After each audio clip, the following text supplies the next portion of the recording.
Now, this is the opening lecture in the RAS's 2014-15 calendar of public lectures. And today we shall be hearing about Planck, an ESA launch from 2009. The general public could have been forgiven for wondering how long results would take, but March 2013 finally gave us a new picture mapping the oldest light in the universe. New observations continue, and I'm sure Dr. Peiris will be keen to bring us up to date and perhaps even predict where the next breakthrough is coming from. You have details of Dr. Peiris's career. I'd venture to say that all her main research interests listed are those which interest RAS audiences most. And if you want to know what it is like to be a researcher, check out her blog on Research Councils UK. So a warm welcome, please, for Dr. Hiranya Peiris.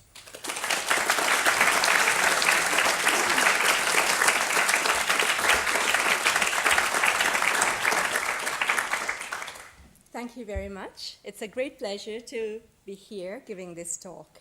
And I'm going to talk about something which has been part of human history ever since we could look up at the sky and wonder what was behind the workings of the universe. So what you see here is a colorized version of the so-called Flammarion woodcut. It's a medieval woodcut. I mean, even back then you can see that people are wondering what is behind the workings of the sky. There's this medieval person trying to pierce through the dome of the sky and look beyond to see what's the mechanism and machinery behind the universe. I'm going to start this talk with a brief history of the universe. I'm going to go from time equals 0 to today. And at the start, it's going to be like a story of what we have learned so far. And then we'll go behind the scenes a little bit and try to say how we have figured out these various episodes of the universe.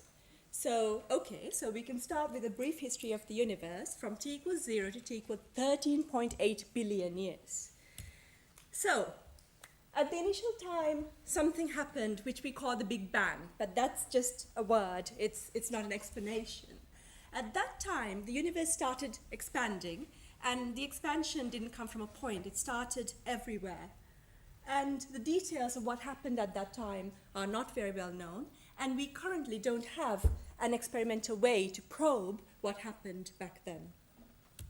But we start getting information very, very early on. So at some time, which is a decimal point followed by 32 zeros and a 1, very, very early on, we can already say something using physical theories and observational predictions, what went on. So the universe was very, very high energy at that time, and the physics that was controlling the universe at that time is very different from what we can actually probe in any earthbound accelerator. So this is at energies of something like 1 trillion times higher than what we can do with the Large Hadron Collider here on Earth. And at that time, we think that all the forces of nature might have been unified. And there's this period called inflation, a period of very rapid expansion, which seeded all the cosmic structure that grew into everything that we see in the universe today.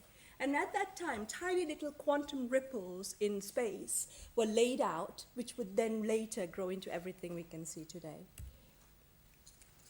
At 3 minutes, we have nucleosynthesis. This is the time where things that look like us form.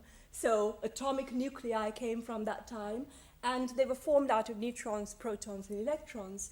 And most of the hydrogen and helium in the universe today was cooked in this heat of this Big Bang. There was a bit of lithium and not really very many higher elements. And the universe was still dominated by radiation, that is photons. But the universe was still opaque. It was completely ionized, and photons, or particles of light, couldn't get very far because they kept scattering off this soup of electrons that pervaded space. And so light couldn't get very far, and so it was opaque, you couldn't see through it. As the universe expanded, it cooled, and eventually the universe became neutral. All the electrons that were swimming around was pulled back into making neutral atoms. And this radiation that had been bound up in scattering off these electrons was freed, and it has been traveling through space ever since, cooling as it goes, And that's what we call the earliest light in the universe. It's the cosmic microwave background. And that was released when the universe was about 300 degrees Kelvin, and the expansion of space has continued to cool the universe, and today we see it as the 3-degree cosmic microwave background radiation. So this radiation is uniform to 1 part in 100,000. So what is this cosmic microwave background? So I'm going to start with something we do know, which is that we live in a galaxy. If this video plays, please play. There we go. All right, we live in a galaxy, and so we're looking at the very large-scale universe from a planet inside a galaxy, so we are seeing through it. And here's a very important point. The universe looks different at different wavelengths. So now we can open up this full sky image around us into our galaxy. You can see that's in the visible light. Here's near infrared, far infrared, sub-millimeter. And here's a microwave, and then you boost the contrast by a factor of 100,000. You start to see this mottled pattern. So what you see in the middle there, the red band, is the microwave emission from our own galaxy. So we're looking through that as a plane of the galaxy.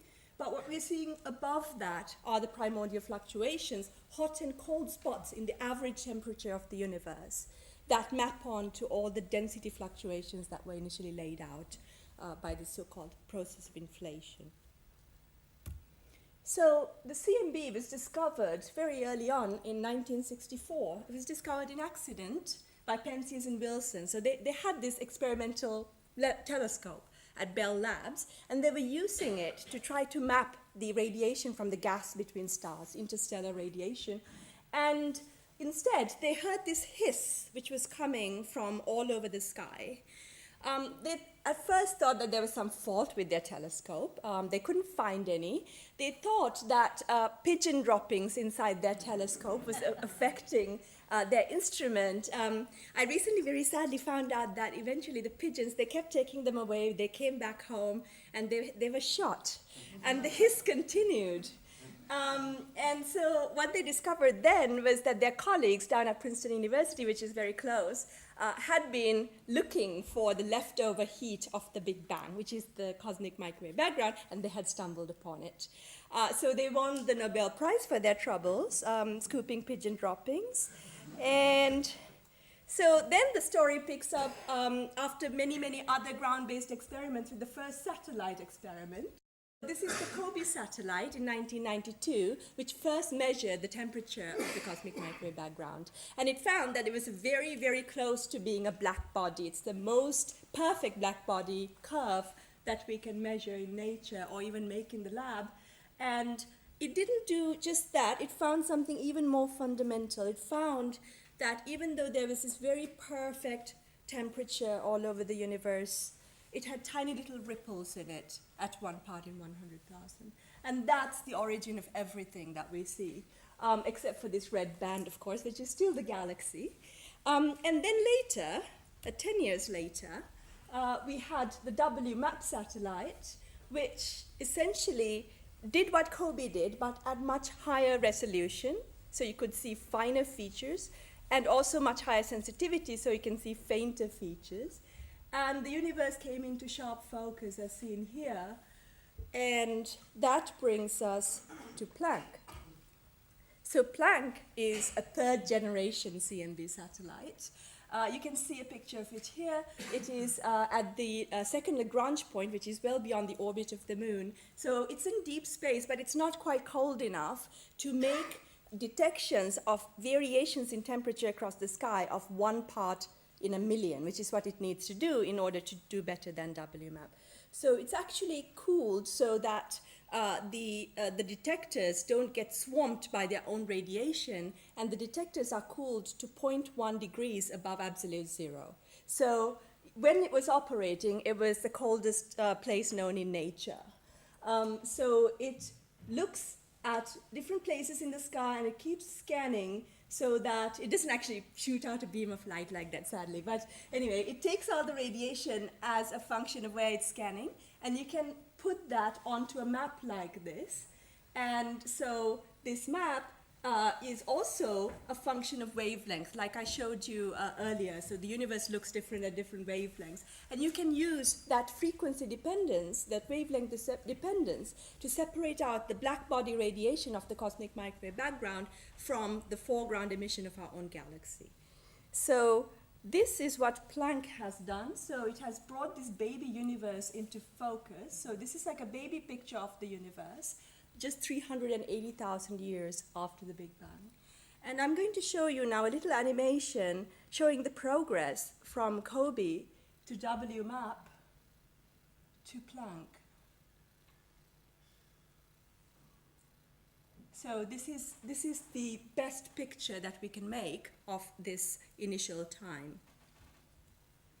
So that's the cosmic microwave background, but I now want to digress back to my history of the universe. So we had this milestone at 380,000 years, which is going to form the major part of the story of my talk.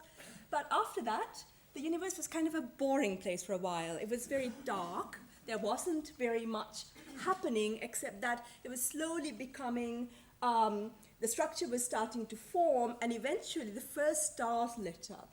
And the first stars and first galaxies eventually formed. And the universe started looking like it does today, which is now 13.8 billion years later. And now we see stars and galaxies and clusters of galaxies everywhere. And there's a lot of dark matter that we don't see, which seems to interact only through gravity and not light. And recently, the universe has become even more mysterious. This dark energy, which is now making the universe expand at an accelerated rate, has taken over a few billion years ago. So we have found that our universe is very weird. So this is the makeup of the universe today. And stuff that's like us, that's made of atomic matter, only constitutes 5% of its energy budget. And dark matter, which was suspected since the 30s and known since the 70s, we can now measure precisely how much of the universe is dark matter. That's about 27%. And dark energy, which has been suspected since the 1980s and measured since 1998, again another Nobel Prize, is 68%.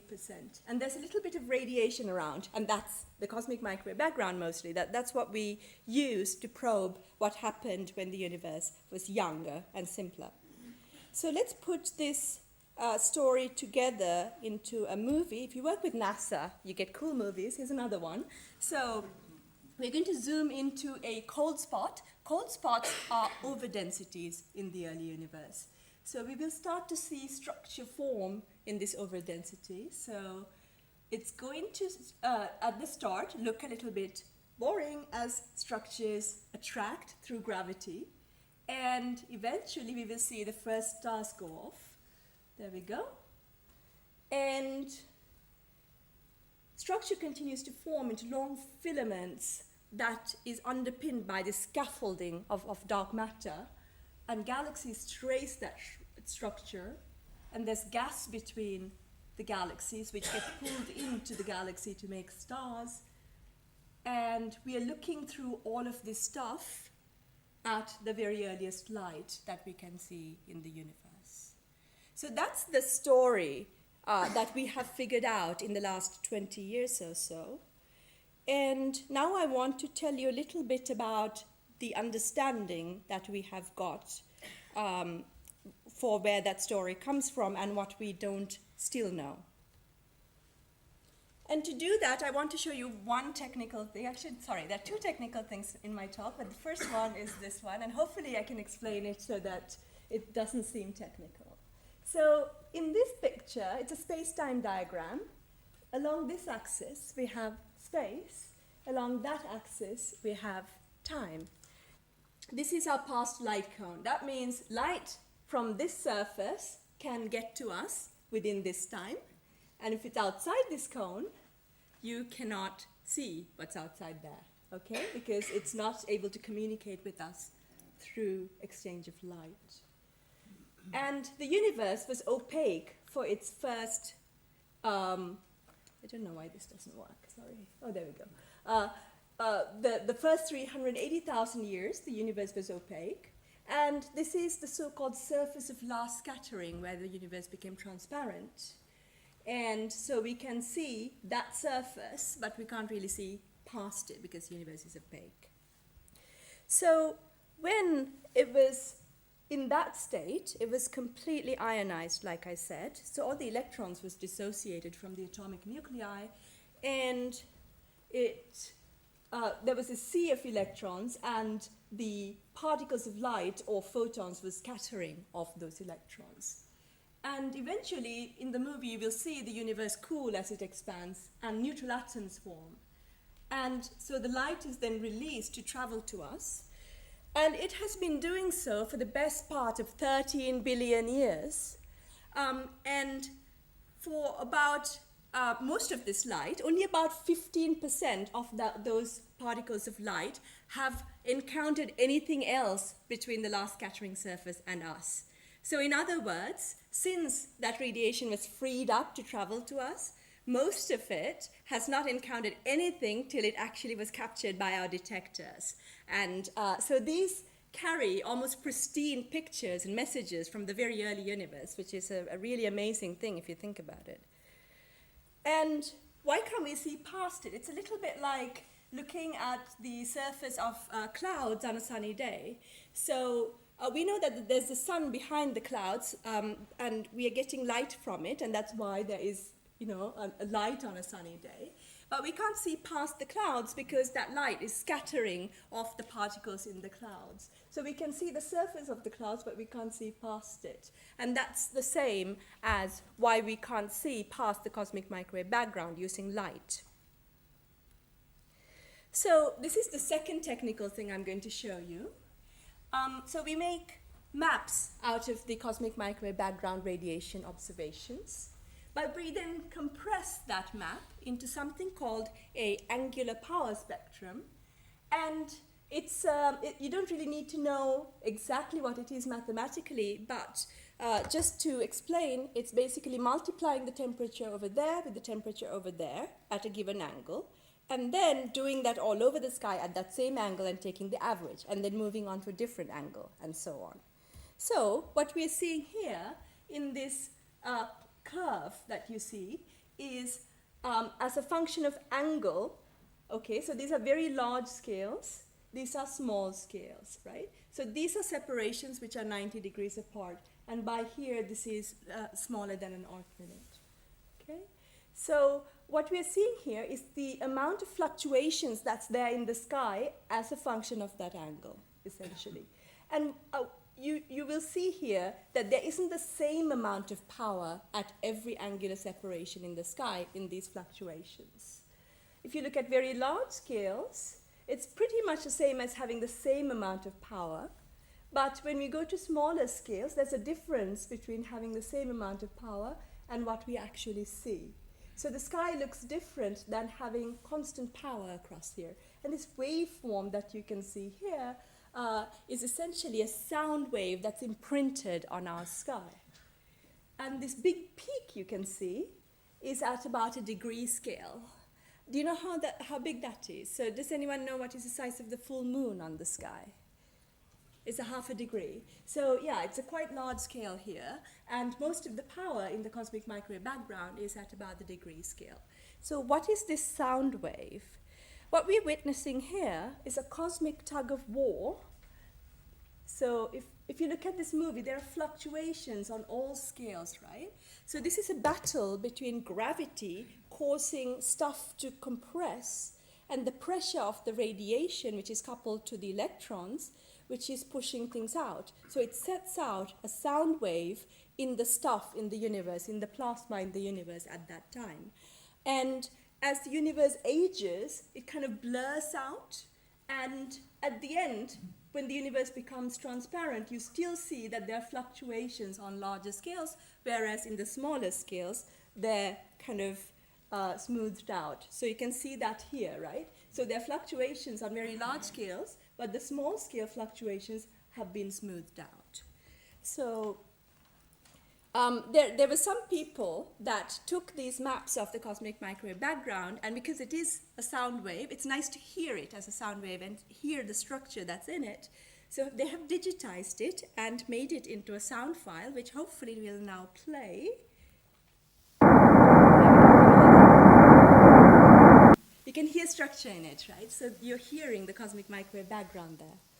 So this angular power spectrum that I showed you, the reason I went into that technical detail is because this is a fingerprint.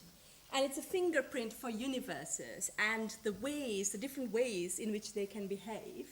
And a particular angular power spectrum points to a particular cosmological model. So this was the best observed power spectrum till Planck came along. And you can see, again, this theoretical curve, this sound wave that's imprinted on the sky. And in black dots here are measurements made by the WMAP satellite. So you can see that the error bars are very, very small at very large angular scales, and the error bars become very big at small angular scales. Now, this is what Planck has done. And there are error bars on that plot. You can't see them. And it is a beautiful match to this theoretical prediction of this very strange universe that I told you about earlier. And essentially, the way that you find out what is the best universe that describes that data is by fingerprinting it using this angular power spectrum. So you basically take a whole bunch of simulations of different types of universes and you weed them out so that you just keep the ones that match the observed sky in terms of this angular power spectrum. And we find that the sky is described in a very, very simple cosmological model. Simple doesn't mean we understand everything behind it, but it only has 6 parameters. It tells you when the first stars formed, how much atoms, dark matter there is in the universe. It tells you about the shape of the universe, the geometry of space. It tells you how old it is, and the amount of clumpiness in these initial fluctuations that we saw. So this is, I call this a radical data compression. There's 50 million pixels on this map. And all the information essentially in that map is captured by this angular power spectrum. That's why it's a good fingerprint. And so 50 million numbers are described by 2,500 numbers. And those 2,500 numbers are described by 6 parameters. So you went from 50 million to 6. That's a radical data compression. And it's really amazing that we have been able to figure this out.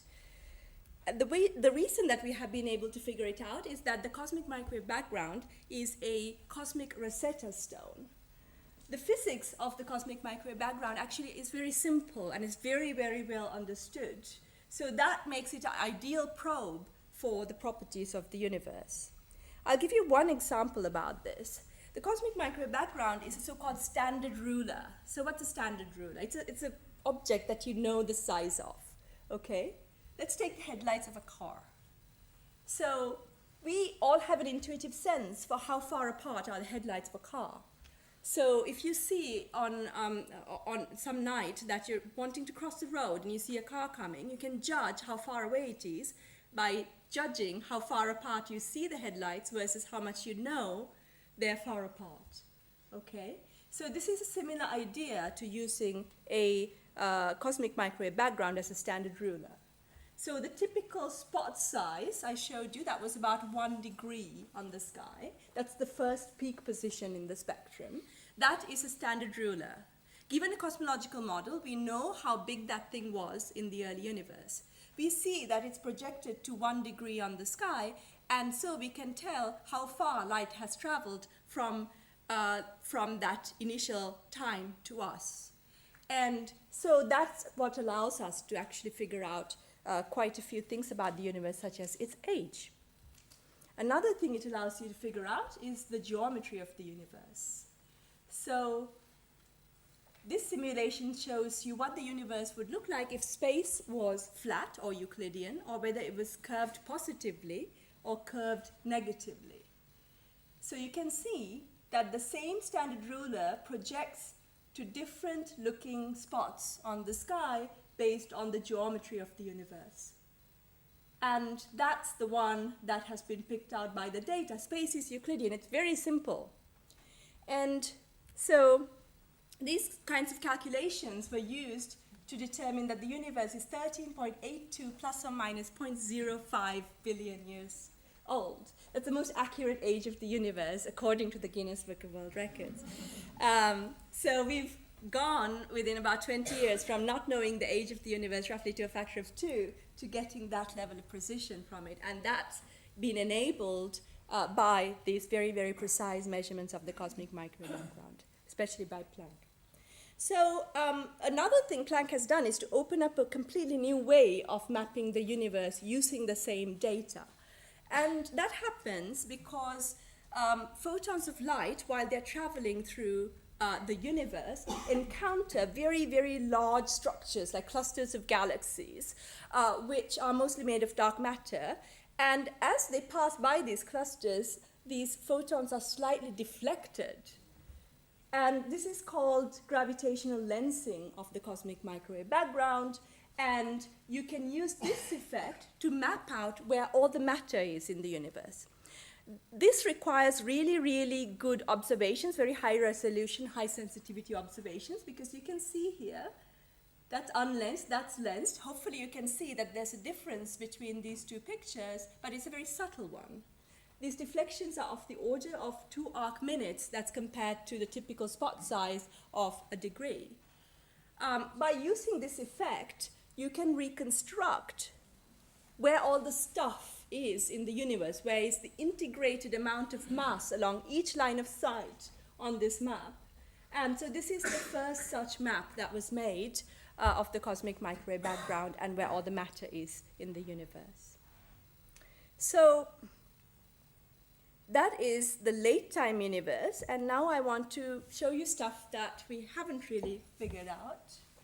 And I'm going to use this diagram to show it, and here we've got the cosmic energy budget, essentially. And here is 14 billion years. So going back here, we're going back in time, and we are going higher and higher in energy, okay? So that's where we are today. Universe is mostly dark energy, bit of dark matter, tiny bit of baryons, tiny, tiny bit of radiation. I've color-coded this diagram to indicate what we don't understand. So if it looks white here, it's stuff that we understand, by which I define, things that are described by the standard model of particle physics, which has been described and tested extremely well by now. If it's going into the gray area, that's basically because we have good theories, but we don't know whether those theories are correct. We have good particle theories of dark matter, but those dark matter particles have not yet been detected, so we've only inferred their existence from the gravitational interactions. If you go into the very dark part of the diagram, basically, we don't understand the physics at all. We know there's something there, we know how to phenomenologically describe it, but we don't know what is the physics behind it. So you can see that as we go back to the time that the cosmic microwave background was emitted, the universe was much more dominated by radiation, but still quite dominated by matter. And as you go far back into the past, it starts to get dark again. So we think that everything in the universe was generated at about 10 to the minus 33 seconds into its history. And at that time, this is a very big extrapolation of physics, right? So we can test the TeV scale directly in the lab using the Large Hadron Collider. This is 1 trillion times higher in energy. So it's a big extrapolation in physics. And yet we can use the cosmic microwave background to answer some questions about that time. And you can immediately see that there's a huge gap in our understanding when we look at the sky in the microwave. So we know that light travels at a very high but finite speed, so nothing can travel faster. You cannot exchange information faster than the speed of light. And so if light cannot travel between 2 points in space within a given time, you cannot exchange information between them. The so-called horizon problem is that if you don't have anything but radiation, dark matter, and dark energy in the universe, in the standard Big Bang model, the horizon scale at the time of the release of the cosmic microwave background is about 1 degree. So regions separated by more than 1 degree could not have exchanged information in their past. So here's a typical spot size, that's 1 degree. Here's another spot at 1 degree. The temperature of those two spots is the same to 1 part in 100,000. And yet, they could not have communicated with each other in their past.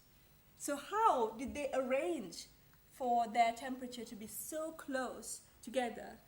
I like to make this classroom analogy, which my students don't really like, which is that imagine you've got a very large class, and this class of students are told to write an essay which is about 100,000 words long. And they go away, they write the essay, and they come back, hand in the essays, and they're all identical except for, say, 1 word out of the 100,000 words in the essay. You know they have to have communicated. So the universe has to have communicated. How did it do it?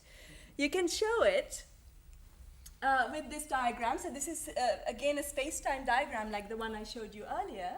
So the last scattering surface is now up here. Remember, this is our past light cone. So light from this bit can reach us, but light from that bit cannot reach us. And if you have no inflation, if you just have the standard hot Big Bang theory, the part in the yellow triangle is connected by the exchange of light, and the part outside isn't.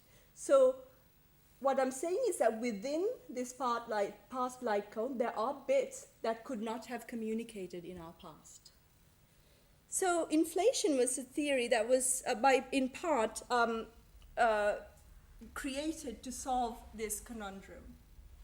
So inflation is a period of accelerated expansion that generates these primordial fluctuations through quantum fluctuations, and then they get stretched out as space expands due to this accelerated expansion, and then provides the initial seeds for the growth of everything that we see in the universe. The way that inflation works to solve the horizon problem is as follows. So this is, again, the time after t equals 0. Think about this as the radius of the observable universe, the part that's connected by light. So if you have just the standard hot Big Bang expansion with no inflation and you extrapolate it to the past, the universe was that size. If there was inflation, there was this growth spurt that happened very early on, at about 10 to the minus 42 to 10 to the minus 32 seconds, and during that time, the universe grew extremely fast. So actually, the very early part of the universe was much smaller than what we thought it was, and therefore stuff was much closer together and could communicate. You can see it also in this picture. It's a different way of looking at it. Here's the same picture I showed you before, showing the horizon problem. So that's the horizon in the standard hot Big Bang.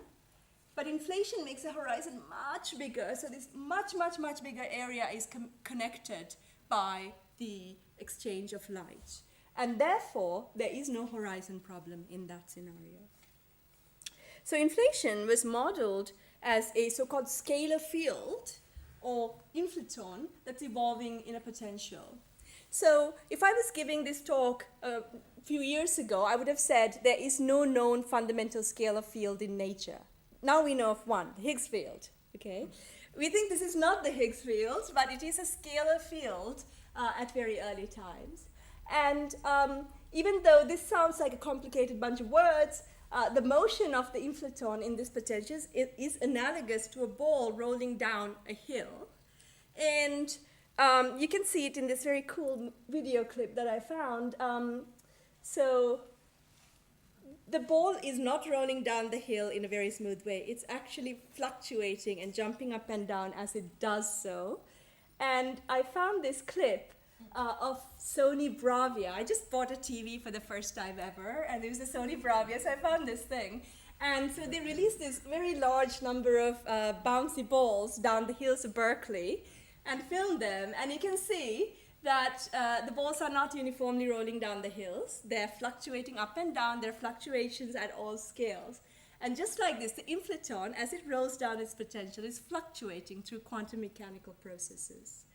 And so it sounds really like a crazy idea that everything we see in the universe came from little quantum fluctuations at very early times. But this crazy theory can be tested. In fact, it has stood the test of times. Here are some theories about the origin of structure in the early universe. That's been ruled out by data. Cosmic strings or phase transitions or defects in the early universe, textures. The sky does not look like that. The sky looks like this, like the predictions of inflation. Inflation predicts that the CMB hot and cold spots would have the statistical properties of a bell curve, of a Gaussian distribution. That assumption, that prediction, has been tested to extremely high accuracy, 1 part in 10,000 by Planck.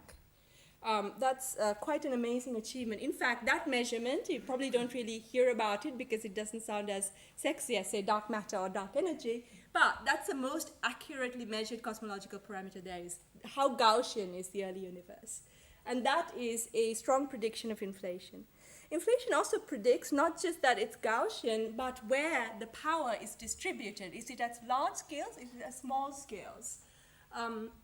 And this is a little bit like a universal graphic equalizer. It's quite hard to visualize where power is as a function of scale. It's much easier to visualize or hear where it is as a function of an audio signal. So you can think about it in this way.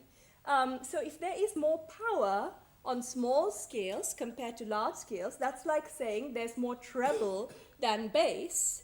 And if we had such a universe, it would sound like this. Hopefully this will play.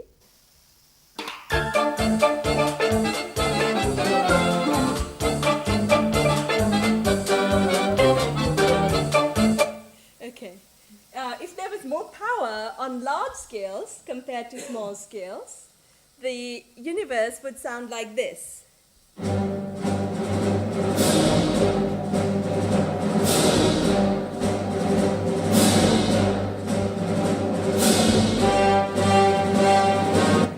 Very good bit of music. So there's a very bass-heavy piece. But inflation predicts roughly equal power on all scales. And this is what's actually observed.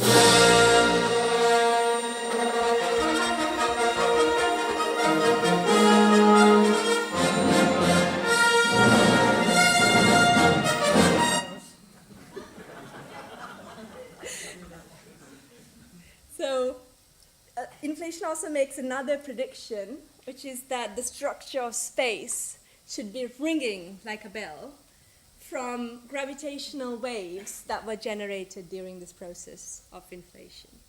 So this actually, if we could observe it, provides a way of looking back past the cosmic microwave background. So as I said, the density waves that we can see in the universe are observed by looking at the cosmic microwave background, but the messenger that brings that information to us is light.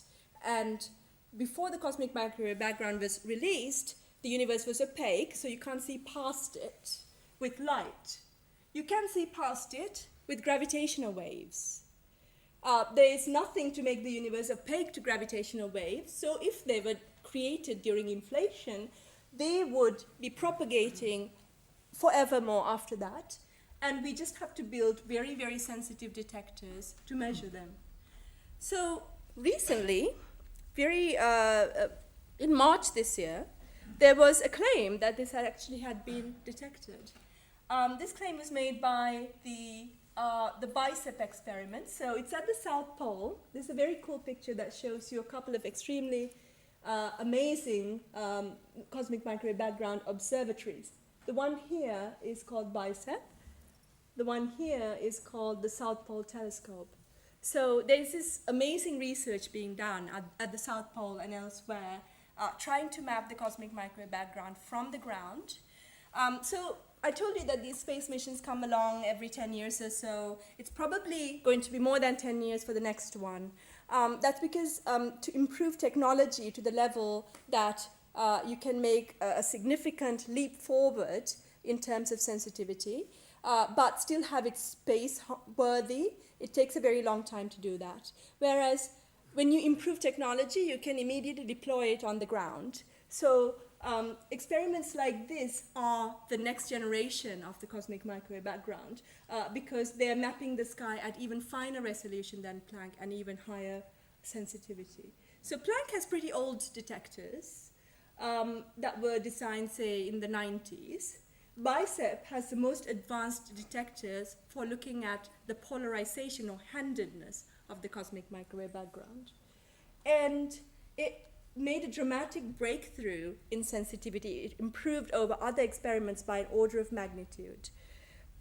Here's another cool picture of the BICEP telescope, and this is a South Pole telescope in the background. Anyway, so this is what they came out with back in March. So here is a map of the cosmic microwave background, but now showing the handedness that's inherent in the polarized light of the cosmic microwave background. And you can probably see that these sticks have a swirly pattern. You can see that by eye, and that's amazing because that corresponds to a very high amplitude of gravitational wave signals from the early universe, if that was what it was. So critically, BICEP observed at one particular frequency, 150 gigahertz. And what I told you right at the start was that the emission of the cosmic microwave background that we see is not just pure CMB, but also the emission of, say, our own galaxy. And you have to have many frequency measurements to separate the two out. So that's something BICEP couldn't do, but it's something Planck did. So I'm going to show you, not in polarization, but in temperature, what the sky looks like at different frequencies and what it consists of. So there should be another video here.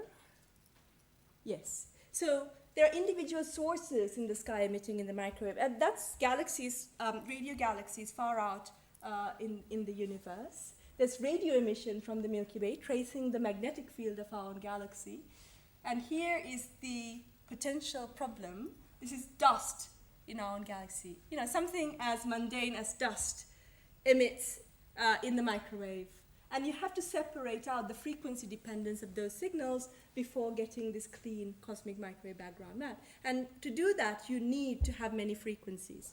You can see that again in this plot. So this is frequency. So frequency increasing that way, so wavelength decreasing that way. And this is just the brightness of the CMB as a function of these frequencies. And you can see it's a black body, so it has a very simple form of wavelength dependence across here. These are different components of emission from our own galaxy. And as you can see here, the dust signal is rising as you increase frequency. BICEP observes here. Planck has channels up here at 353. And this is an image that Planck made of the dust signal of the cosmic microwave background, the dust signal of our own galaxy that contaminates the cosmic microwave background. And that traces the structure of the magnetic field of our galaxy in a very interesting way. And it's not as simple as we thought before this data was released. I should emphasize this data came out after the BICEP announcement. So it's information they didn't have, but it's information that we do have now, and indicates that the assumptions that they made about dust emission in their analysis was well underestimated over what we would actually expect to see. And here's another one of those power spectrum pictures, where again, this is very large scales, this is small scales. If the BICEP signal was due to gravitational waves, that would be this black line. Planck is, as I mentioned, is not as sensitive as BICEP, so it can only make a rough statement about the amount of dust that's possible here. But that rough statement gives you a large error bar, but it's actually sitting on top of this black curve. So it's quite possible that most of this signal is due to dust, but we don't know for sure yet. And the way that we are going to find out is by the two teams working together. So there's now a joint BICEP-Planck team, which are actually cross-correlating the maps directly rather than this indirect analysis. And we expect to say something about this cross-correlation analysis in November.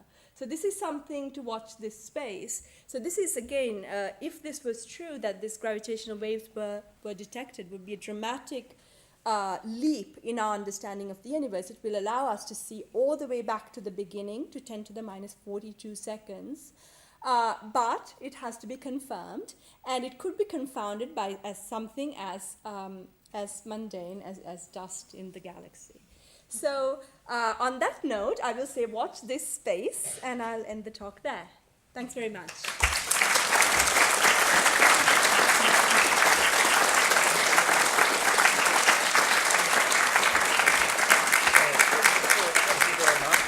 And we do have time for some questions, so who'd like to start? Yes. Are there any observations made by Planck or similar that are inconsistent with inflation theory, etc.? There isn't at the moment, yeah. It's completely... Yes, so it's, okay, so one should say that inflation is not a single theory. It is an underlying idea which could have many different realizations, and those make slightly different predictions for, say, the amount of power in large scales over small scales. When I played the musical clips, imagine changing the balance between the treble and the bass in slightly different ways. So it does make slightly different predictions if you change the different model of inflation. So some models of inflation are inconsistent with Planck. We are at the level of being able to sort out between models. But there are plenty of models which are consistent with the data. No, that hasn't exhausted you, I'm sure. Yes. Has the Planck mission now finished then, or is it? Yeah, it's finished. Yeah, we've got all the data. We haven't finished analyzing the data. But Another 5 years, 10 years? So there's going to be a release in November. So that's the second release, and there's going to be one final release next year. What do you expect to find from So I can't really say what is in the release that hasn't come out yet, but hopefully it will have polarization information from Planck, which wasn't released before. And it will have much more temperature data as well. Another question Is here. there a follow-up mission to Planck? So at the moment, the follow-ups are all on the ground. There's a very large number of different ground-based experiments which are going after different aspects of the cosmic microwave background. Some are looking for the gravitational wave signal. Some are going after refining this gravitational lensing signal from structures in the universe. So there's like dozens of those. The next big thing is going to be this so-called CMB Stage 4 experiment, which was recently accepted by the US prioritization exercise as the most high priority thing. That's going to be a half of the sky at very, very high sensitivity and high resolution, including polarization. So the goals of those experiments, as well as these early universe questions, will be to say measure the mass of the neutrino and try to understand properties of dark matter, for example. One over here. Yes. What is it that causes light in the light at the beginning of the universe? And where does the polarization of it occur? Okay. So. According to this theory. All right. So inflation causes fluctuations in the average density of the universe, but you have to eventually connect it to the standard model of particle physics. So that happens by the decay of inflation particles through various interactions, which is termed reheating, okay? And eventually, all of the particles of the standard model have to be realized. That is a part of physics which is very poorly explained at the moment because it's very hard to do. And there are many ways of doing that, and we don't have a very good observational handle on it. So it's a very good question, but essentially it has to come eventually from the decay of these inflaton particles into the standard model particles. And, sorry, you had a second part? Where the polarization comes from. What is it that Yes. produces light under those conditions? So light is part of the standard model particles. It's the thing that interacts through electromagnetic radiation. I'm asking really about the physical model. You've got lots of particles whizzing around. Mm-hmm. Somehow light is produced. Radiation is produced, because that is not radiation, is it? It's produced. Light is radiation. Yeah, it's and it's produced as very, very high energies. The movement of the particles is producing radiation. No, it's not the movement of particles. There's radiation in the universe that's produced by the decay of the inflaton particles into the standard model. So it's not just light, it's also electrons and quarks and all the standard extremely primitive particles, which then make up nuclei in nucleosynthesis. And so there's this big theory of Big Bang nucleosynthesis, which actually builds up from quarks into nuclei. And then everything else is cooked in the, in the interiors of stars. But everything is produced. It's all there at the beginning. So nothing is polarized at that stage. So the polarization comes as follows. So if you have density fluctuations, you also have to have velocity fluctuations in the early universe. So these quantum fluctuations that set up variations in the density also set up variation in the velocities of particles, and those coherent velocities can influence how the cosmic microwave background gets polarized. For example, imagine that you're an electron here and you're seeing a large stream of stuff relative to you going past. The light is attached to that stuff, so because there's scattering of light through electrons. And so that stream then gets associated with more light in that direction than the direction perpendicular to it. That is essentially polarization. So that's what causes polarization of the cosmic microwave background, and it's at about the 15% level. Yes, please. Thank you. That was was this working? Thanks very much. That was a brilliant talk, really interesting. I think you said at one stage that one of the uses of the CMB was to tell when the first stars came into Yeah. being. Can you say a bit more about how that is done? Yeah, precisely. Okay, so I'll go back to this picture of the last scattering surface, if I may. It's actually deeply tied to this issue of polarization, okay? So this picture is a bit simplified. So I said that the last scattering happens here and the universe is transparent over here. That's a simplification. Actually, when the first stars turn on, so why does it become transparent here? It's because the universe became neutral. But the first stars emit a huge number of UV photons, which again ionize the universe. So the universe is ionized again from about redshift of 7 to redshift today. And so that process happened very early on, and because those ionized electrons are again deflecting the cosmic microwave background at about the 15% level, you generate polarization at very large angular scales. And that signal was detected by WMAP, and that's how we know the first stars formed at roughly about that redshift, because that amplitude of the polarization is tied to when the first stars formed. There'll be a larger amplitude if first stars formed earlier on. So that's how we know about it. Right. Well, I had a question. Mm-hmm. It's always going back and back and back, Yeah. but the inflaton, Mm-hmm. assuming it exists, Mm-hmm. what caused that? In other words, what actually causes the inflation? We've got the mechanism for how inflation might have worked, and there are Yes. various people who argue this way and that on detail, Mm-hmm. but I've never seen anything that actually says inflation started because. Mm-hmm, mm-hmm. Okay, so this is a very active area of research in theoretical physics, and one of the ways to try to answer this question is to derive the sort of toy models of inflation that I showed you here with this scalar field rolling down a potential. That's a very simplistic way of thinking about inflation. In fact, you have to derive it from a more fundamental theory. And so string theorists got interested in this because it's one of the few ways that they can connect their very high energy theoretical framework to observations, right? So it's very interesting to try to derive inflation from string theory.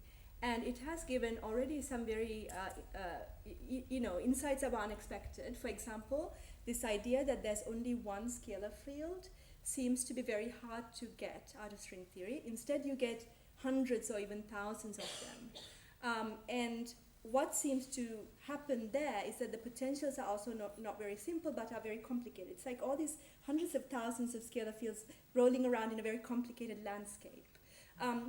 However, it still seems to produce predictions as simple as the ones I've described to you, and that seems to arise through a more or less emergent behavior, where you've got a large number of dynamical degrees of freedom, and these all interact with each other in almost like a central limit theorem sense. So you have large number statistics that still give simple predictions. And I find that fascinating, and that's only coming out in the last 2 years or so. So this is a very, very active area of research. So some of them cancel each other out in effect, yeah, and yeah. you're left with a much smaller number of Yeah. possibilities. So think about a very complex landscape which is populated by a huge number of hikers, for example, right? Or water, right?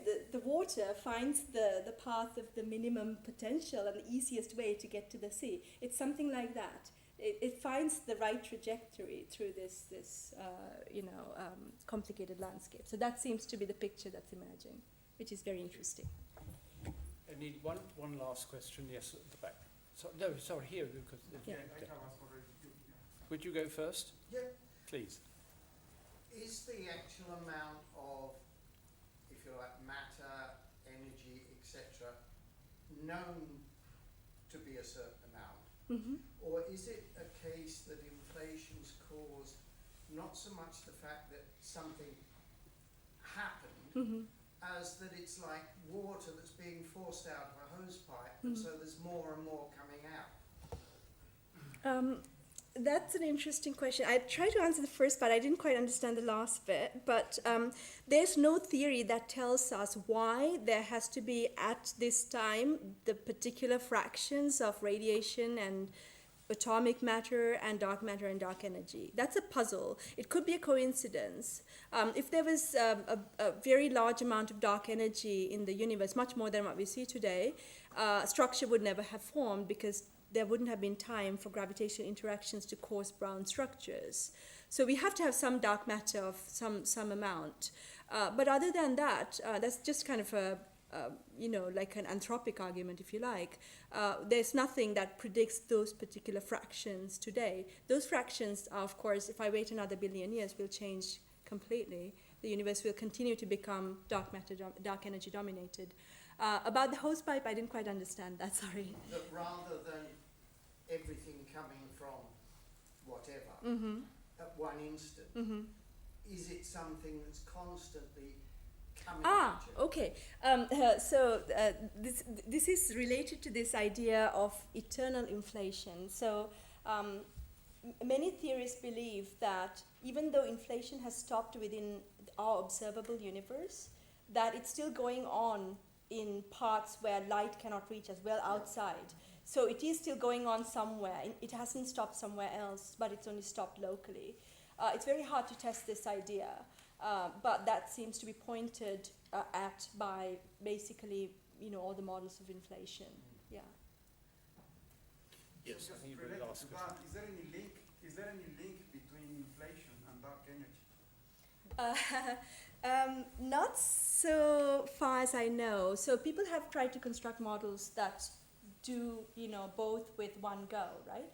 The problem with that idea is that if you talk about in energy scale, inflation happened at 10 to the 15 GeV. Dark energy corresponds to a very low temperature, much less than an EV.